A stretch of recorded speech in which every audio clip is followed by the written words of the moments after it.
brief excursion into shopkeeping is over. On July 30th, 1968, after 7 months of bleeding money, the Beatles pull the plug on their latest business venture. Once a cultural landmark, the Apple Boutique, plagued by poor management and theft, is reduced to a mob. To clear out the remaining stock, I shit you not, they just gave it away. Fans lined up around the block to snap up expensive clothes, accessories, and prints for free. All in all, Apple Boutique was a spectacular failure. Would you have come to buy something here if it hadn't been free?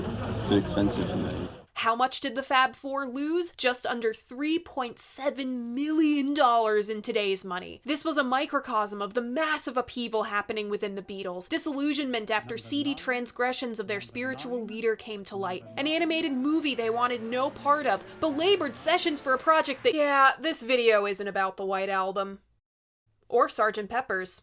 It's not about the Beatles at all. April Fools, bitch! Instead, today's episode is about a forgotten chapter in Beatles history. In their short but colorful run, this Dutch group collaborated with the Fab Four on some of their biggest projects. Their clientele were a who's who of psychedelia, from bands to Beatle girls. In just 4 years, they appeared in the first ever worldwide television broadcast, designed the most famous guitar in rock and roll history, starred in a film with Jane Birkin, jammed with Rolling Stone, painted the biggest murals on the planet, and released their one and only album. They were the reason psychedelia looked the way it did, and no one knows who they are. Hi, I'm Abby, I have a lot of records, and this is Vinyl Monday.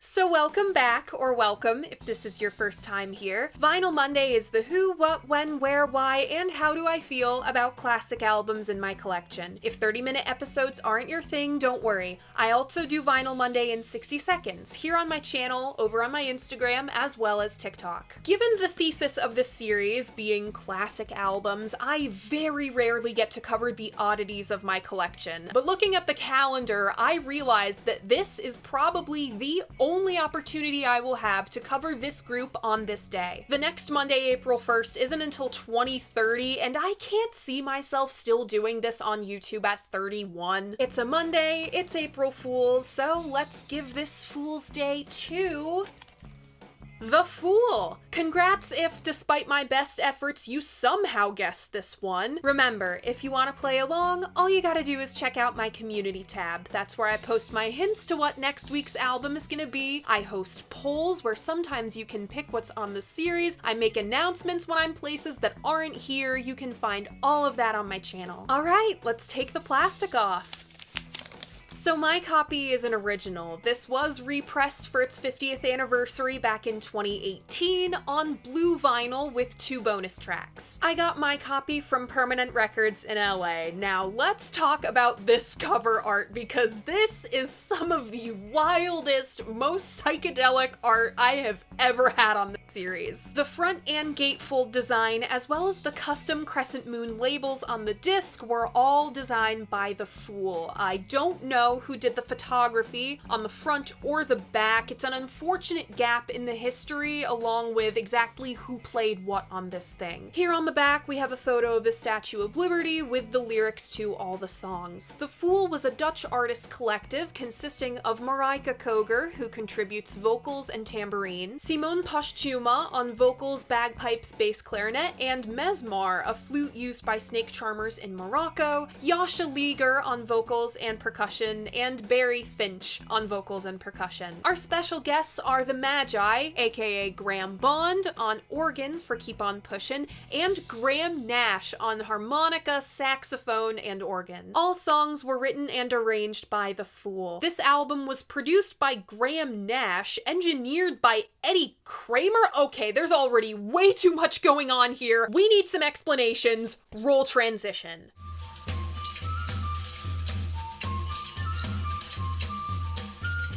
quick note before we jump into this chapter of the video. One of the best resources we have on the Fool the group, and the only substantial resource we have on the Fool the album, is a series of posts Marika made on her blog 2 years ago, which in and of itself is a transcript of a documentary her husband Don made. I tried to reach out for more information on this album's production, no reply, which I totally understand. It looks like the site has been dormant since Marika concluded the series. This is the acknowledgement that, without her blog, this episode simply wouldn't have been possible. The Fool's center of gravity was Marika Koger. She was somewhat of a child prodigy, having sold art in galleries at just 13 years old, worked at an advertising firm at 15, and made enough money doing it that she was able to buy herself a freaking Jaguar before she could legally drive. Her art style is very distinct and very 60s, influenced by her time working and studying in Paris. There she encountered works by the likes of Alphonse Mucha and Henry Toulouse-Lautrec. Marika and Yasha first met at art school. In 1963, they created their first clothing line together. In 62, Marika met abstract expressionist painter and fixture of the happenings scene, Simone Postuma. Together, they'd take up the bohemian lifestyle, trapsing around Europe and North Africa until eventually settling in London in 66. They were very well connected very quickly via their sponsors and publicist Simon Hayes. He was friends with Barry Finch, who entered the Fool fold and almost immediately started dating Yasha. This is where the Fool became the Fool. Everyone had a role in the collective. Marika and Simone were the artists and designers, Yasha the seamstress, and Barry the project manager slash I know a guy who hooked them up with his rock star buddies. Thus, 67 was a very busy year for the Fool. Their Art Nouveau meets medieval times acid trip style quickly found its niche. The Hollies, Procol Harum, The Move, and the Incredible String Band all commissioned album art, costumes, and promo material. Here's the 5,000 Spirits or The Layers of the Onion. Man, I want whatever they were on coming up with that title. Front and Back by Simone and Marika. The UK cover of Evolution was a collab between The Fool and their bestie Karl Ferris. They designed the costumes and text while Karl photographed the band. Cream took their patronage to the next level, commissioning costumes and instruments for their first tour of the States. They were making their debut with the fucking Who, so they had to look right. What a lot of people don't know is that the fretboards of Clapton's SG and Jack Bruce's Fender 6 bass were originally painted, but that was removed for ease of playing. Navigating an SG neck is enough as is. After they made handbills for Brian Epstein's Seville Theater, he and Mal Evans introduced the Fool to the Beatles. Contrary to popular belief, the Fool did not paint John's Rolls Royce. That was J.P. Fallon Coachworks. When you look at it side by side with the Bentley they actually painted, the Rolls Royce looks nothing like their signature style. Do those crescent moons on the Bentley look familiar? The Fool collaborated with the Beatles on a lot of other projects though. George commissioned a mural at Kin Fawns, John his piano, and the group for costumes for the Magical Mystery Tour film. Their design for the Sgt. Pepper's gatefold was rejected, but the inner sleeve was accepted. They made costumes for the All You Need Is Love broadcast and were invited to participate as a thank you. There's Marika with the tambourine. George's then wife Patty Boyd and her sister, Miss Jennifer Juniper herself, were main purveyors of their clothing designs. Patty had this dress that she lent to Jenny to wear in Donovan's Wear Your Love Like Heaven video. The Fool's two most notable Beatleverse projects both overlap with the White Album timeline: the Wonderwall film and the Apple Boutique. I won't say much about Wonderwall because, again, I want to make a full film and soundtrack review, but however weird it is, you can't deny it's stunning to look at thanks to the Fool's costume and set design and graphic design. The boutique was all designed by them. The clothes, prints, interior decor, the painted staircase, and the pièce de résistance, a huge multi-story mural outside. Who helped them paint it? A handful of local art students, including Mickey Finn. Unfortunately, the store was embroiled in trouble from day one. The Beatles were much better artists than businessmen. The same goes for the Fool. They used all luxury fabrics right down to the silk labels, so this stuff was wildly expensive and not very wearable. After all, they were costume designers. It was more costumes than clothing. The grand opening was a huge event. Oh, Jesus Christ, he's everywhere! And so was the mural. It even caused traffic jams. Getting a permit slipped through the cracks, though, and City of London red tape forced them to paint it over. As a whole, the store was treated more like a tourist attraction. When people did come to shop, borrowing was a huge issue. The Beatles and the Fool grew apart after the shop closed, but they maintained connections with other musicians, namely Graham Bond and Graham Nash. Mercury exec Irving Green came knocking on their door with a proposal for an album. Here's what Marika had to say about it. Quote, "Not being professional musicians at all, we were completely taken by surprise, of course, but also pleased, especially Simone and Barry.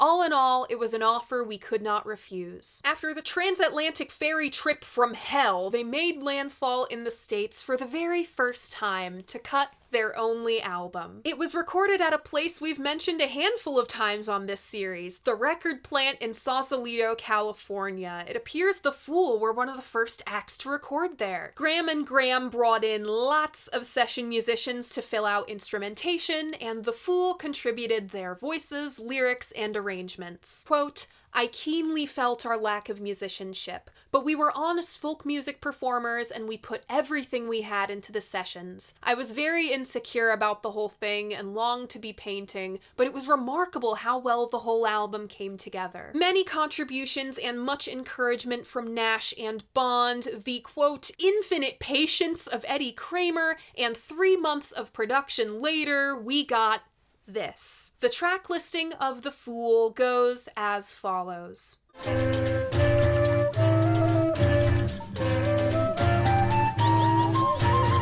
Opening up side 1, we have Fly, followed by Voice on the Wind, then Rainbow Man, next Cry for Me, and side 1 closes with No One Will Ever Know. Opening up side 2, we have Reincarnation, followed by Hello Little Sister. Then the instrumental Keep on Pushin', next Inside Your Mind, and the album closes with Lay It Down. Remember what I said last week about how The Piper at the Gates of Dawn really could have only worked in 1967? The Fool is what happens when the record that could have only worked in the summer of 1967 is released the holiday season of 1968. You have to remember, this and this had just come out. The Fool was more like this and this. So by the time this came out, it was thoroughly out of fashion. Despite all promo efforts, including a full-page ad in the January 4th, 1969 issue of Rolling Stone, The Fool flopped. It flopped hard. Mercury exec Bob Reno said, quote, "I vomited when the LP was released. It was dreadful and sold about 3 copies. Yikes." No One Will Ever Know and Lay It Down were both released as promo singles, both backed by Rainbow Man. No DJs would play either, and Rainbow Man pretty blatantly lifts the melody of the Creation's 1966 tune, Painter Man. Painter Man, Painter Man, who would be a painter man? Rainbow Man, Rainbow Man, color your days as long as you can. Whether it's plagiarism or a sequel song is up to you to decide. I'm not sure why Mercury didn't have the group make a billboard for this thing. They had experience with large-scale projects, and it would have slung a few more copies of this. So what became of The Fool after their record sank like the Titanic? They picked up not just great, but career-defining work in California. The musical of the hippie era, Hair, opened its West Coast run at the newly christened christened Aquarius Theater. They did paint other theaters where hair was played, but none as big as the Aquarius. At the time, it was the biggest mural in the world. Sadly, the Aquarius project was the Fool's last hurrah. They broke up by 1970. Simone and Marika, however, made more records. Son of America was produced by Graham Nash and features Rita Coolidge and Joni Mitchell on backing vocals, and Mediterranean Blues was produced by Booker T. Jones. The couple kept making music and art together until their breakup in 1975. Simone passed in 2020. As for Yasha and Barry, they were married on July 20th, 1969, as the moon landing was broadcast. You don't get much more happy hippie space freak than that. They were together until Yasha's passing in 1988. Barry passed in 2021. Marika has continued making and exhibiting her art, like the SG and the Fender 6 at the f***ing Met in 2019. She's painted a handful of other guitars, my favorites being the Gretsch and the Third Eye Gibson Acoustic. In 2021, Acklam Guitars commissioned Marika to design their woman tone pedal, made to imitate the sound of the Fool SG. If any of you Clapton enthusiasts have it, comment below. It's a mystery what became of many of the Fool's works, like the Wonderwall armoire, which Simone and Marika lent from their own apartment, but we do know the whereabouts of some of this stuff. John's piano, for instance, was passed on to George and kept at Friar Park. You can see it in the background of VH1's Yellow Submarine special, celebrating the 30th anniversary remaster. Oh my god, a bird just flew into my window. Hold on. So that was weird. Bird's okay.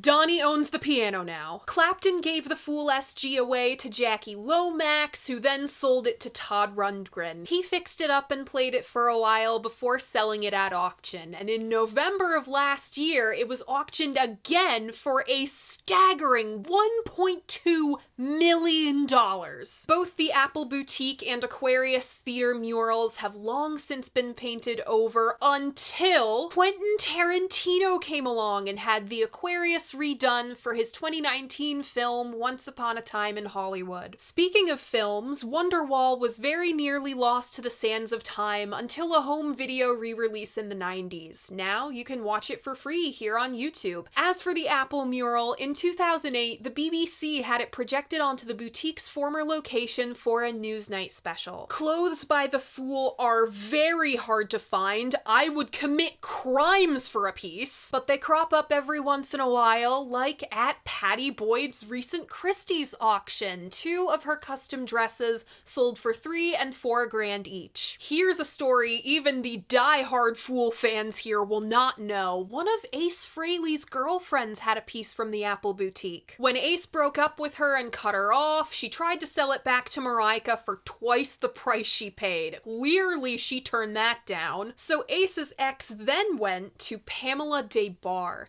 She was able to talk her down in price, and she still owns it today, along with a beautiful hand-dyed silk creation from the 70s. And thanks to a mutual friend of Miss Pamela's, I own one of Marika's greeting cards. This was my Christmas card of sorts. Thank you, Jessie, for the wonderful gift and for the Pamela story. The Fool still inspires artists to this day, including me. I remember the day I discovered Marika's art. One day, when my dad was visiting me at school, we went to my college town's record store and I did one of the most fun things you can do as a record collector. I bought an album just for the cover. And that album was ISB's 5,000 Spirits. I saw this hyper-literal yet fantastical interpretation of a bonkers album title, complete with eyeball and red onion growing in the ground, and was captivated. Don't worry, I also dig the music. The mural on my closet doors, which I've photographed with many times, is an approximation of a Peter Max piece and a panel on the Aquarius Theater, and the one on my door 4 is Marika herself as the Rider-Waite Tarot Fool card. I also started sewing in part so I could have creations like the Fools. I made my getup today inspired by the 60s medieval revival they pioneered. The most accessible way to own art by the Fool is the album covers they designed. You can still buy 5,000 Spirits. I believe this inner sleeve still comes with every copy of Sgt. Pepper's. Evolution is a little harder to find here in the States. Thank you to one of my viewers in Britain for hooking me up with this.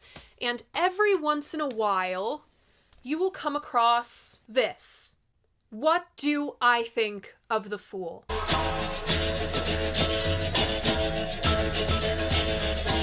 What is the Fool? Why is the Fool? We have a first of Vinyl Monday history on our hands. For the first time, the record comes second to everything else the artists did. Going in, I became obsessed with the Fool while in, what else? Art school. They played perfectly into my affinity for high psychedelia and its cliches, of which the Fool's album has all of them. No, really. All of them. There's recurring medieval beats, Eastern instrumentation, woo, peace and love lyrics, sound effects, sound collages, synths, harmonica solos, a saxophone? This is an anything goes project and it doesn't always translate. It's sensory overload. I'll be honest, the excess at times is laughable. Remember how I said In the Court of the Crimson King was a hippie commune in space with lasers? This is the commune that got a hold of time travel, integrated themselves with the medieval peasants, and gave them copious amounts of LSD to bake into their rye bread. Or at the very least a Baja Blast. That alone would melt a medieval peasant's mind. I won't lie to you, this thing is strange. It will not be for most of you. But if you get Captain Beefheart, or the GTOs, even the Shags, if you don't totally hate the zanier moments on Satanic Majesties, you will appreciate this album, because if you appreciate eclecticism, this thing is darling. Take Fly, for example. We drop the needle on Plantasia-esque synths. These are spotty and more sci-fi than hooking up a mushroom to a modular synthesizer, but you can't help but draw the comparison between mushrooms and synthesizers and, well, mushrooms and synthesizers. This is juxtaposed by an utterly bardcore romp. We've gone beyond Sykes' affinity for the Baroque. We've set the dial on the time machine even farther back. Fly establishes the atmosphere we'll take through the rest of the record. There's flutes, clarinets, charming hand drum and tambourine. The impressively arranged group vocals are chirpy and cutesy. Then comes Voice on the Wind, which is genuinely one of the most unique and beautiful things I've come across doing this series. Production takes us on a multi-phase auditory journey, beginning with far-off horns and unintelligible voices. I'm partial to a sound collage, okay? Then piano and, I think, lute engage in a haunting, evocative, and unexpected duet. The rolling sound here is one of my favorite textures I've ever heard on a record, scored by an utterly 60s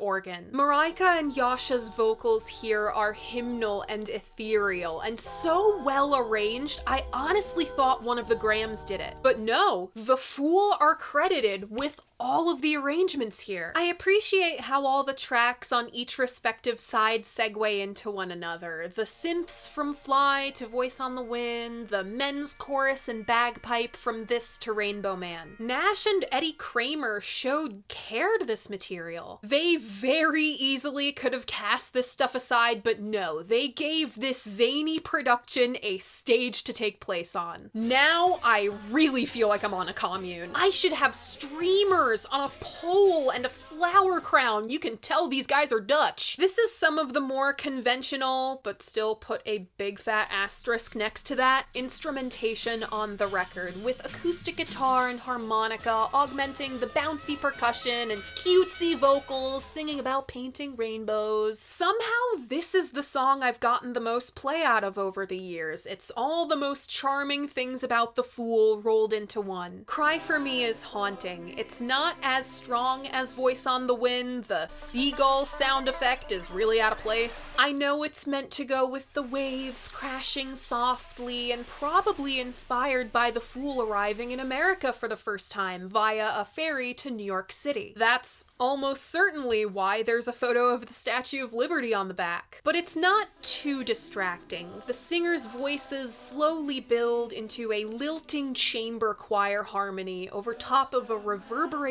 lute, I think. It gives me goosebumps. This is where the quality of the record starts to drop off. By the time we get to No One Will Ever Know, the bardcore thing is starting to get old. There's only so much variation untrained musicians could take this shtick, and in just 15 minutes, they've already explored just about every corner of it. This one is way too similar in sound and structure to Rainbow Man, right down to the boom, ba-boom, boom, ba-boom, boom cycle, and oh god! Yeah, there's bagpipes on this record, a lot of them. Have fun with that! And then there's Reincarnation. I'm not mincing my words. This is one of the worst things I've ever heard. Reincarnation was clearly meant to be an epic about the many lives of two lovers, a prince and a lady, an artist and muse, farmer and wife, and Bonnie and Clyde. It's tolerable for about a minute and a half.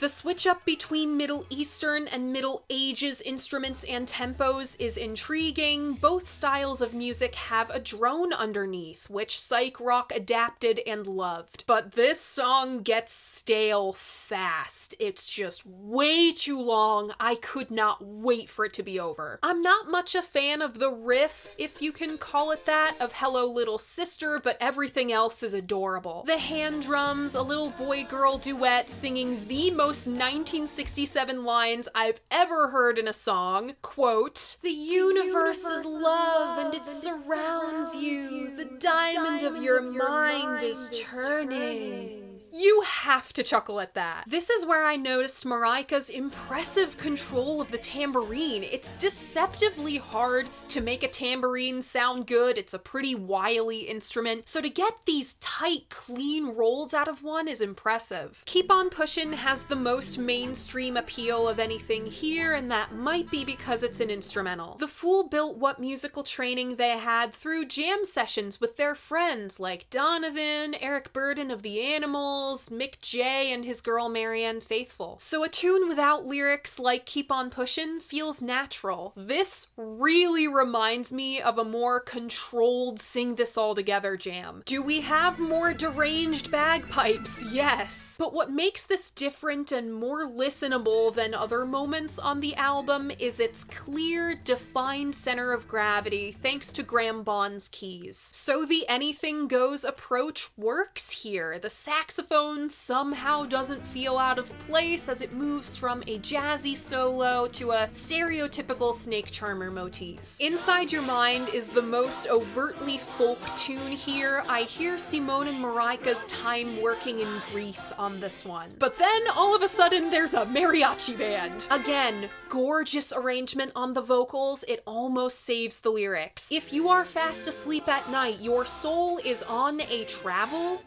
We really couldn't have workshopped that. The front half of Lay It Down doesn't quite grab me yet. I don't know, it might grow on me later, but then there's the back half. I was floored when I first heard this mellow acoustic with distinct but hushed call and response vocals. This is the only thing on the record that isn't obnoxiously of its time. It's wildly ahead of its time. This could have been at the end of an acoustic indie pop project in the mid-2000s, like an Edward Sharpe and the Magnetic Zeros, or a more eclectic Bell and Sebastian. The bagpipes play us out, and that is the Fool. Yeah, this is not, has never been, and will never be in my everyday listening rotation. This is some of the most specific sounding stuff in my collection. I own it more so for the novelty. Does the music always hit its target? No, the lyrics even less so. This is more so an artifact of the massive influence the Fool had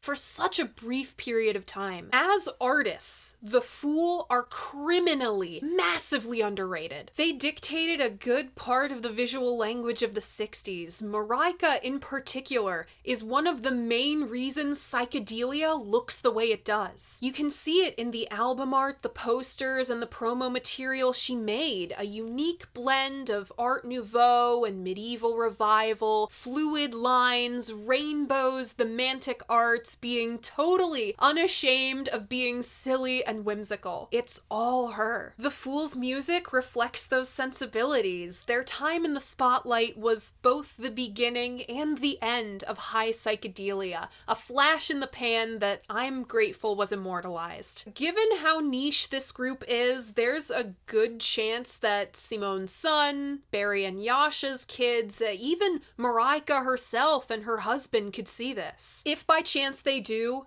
thank you so much for keeping the legacy of the Fool alive for merry freaks like me. As challenging as this record was this week, I had so much fun with it. Just like the number 0 tarot card they were named for, the Fool was the first and last of its kind. As weird, garish, as much of a sensory overload as their work can be, it's got a special place in my heart because it's painted my life in bright, screaming color. If you're not afraid of folly, I encourage you to let a little bit of the Fool into your heart. Love it or hate it, there's nothing else like the Fool. My personal favorites on this one are Fly, Voice on the Wind, Rainbow Man, Cry for Me, and I do not know whether I want to pick Hello Little Sister or Lay It Down. Remember, if you want to keep up with all of my faves from all the Vinyl Mondays, I have a Spotify playlist linked in my description. I update it every week, except for this one, because I didn't notice that the Fool had been yoinked off Spotify until I was partway through writing this week's episode. And that's it! That's the Vinyl Monday April Fool's Day special. That was The Fool. What do you think of this album? What do you think of this group? Leave a comment letting me know. I love hearing what you guys have to say about albums that I love. And remember, despite what some guy on the internet has to say, your opinion matters. If you like what I do here, you should like this video and subscribe to my channel. I post new episodes of Vinyl Monday every Monday morning at 11. Thank you so much for watching, and I'll see you guys next week for...